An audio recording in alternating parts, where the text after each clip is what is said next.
Righto. Let's just go back to labour allowances. Sure. Producing your labour and your material schedule. So the biggest issue for you with your labour was what? Oh, the biggest issue with labour is just trying to work out how much labour you're going to use on something that's so custom like this cladding. You can see it's completely custom. The plans don't really show the details of how to build it, so you don't really know how you're actually going to put it together until you're actually doing it. I find on a cost plus job, I give the owners an allowance, and then I think open communication with the client is the biggest one.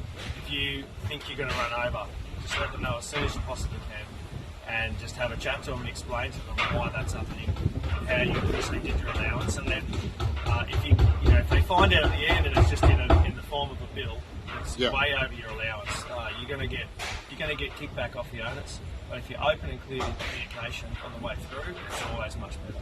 Mate, that's perfect. Was there any delay or concerns with getting materials supplied? Materials have been really difficult on this job. They're quite specific, really high-end stuff. So one example, the interior flooring, the oak flooring, we ordered 8 months ago, and we're getting it next week. So that's just one little example of how hard the market is at the moment. This product here we ordered when we were doing the footings, and we received that probably 10 months after that. So it's not as bad for standard materials, but for specialised materials like this, you've got to be so far ahead of the game. It's something you can really trap in. Just walking through with you, Kai, just having a look at the complexities for the cladding. Can you explain it to us? Yeah, sure. So as you can see here, we've got these battens need to come up here, return into the window. But this section here has to be waterproof.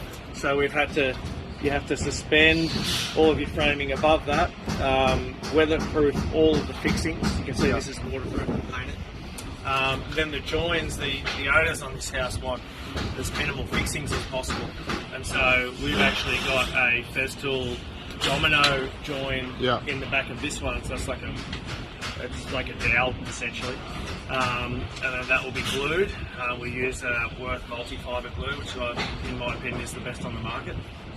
And then we'll just have a tiny little 4mm head screw there just to hold that while the glue dries.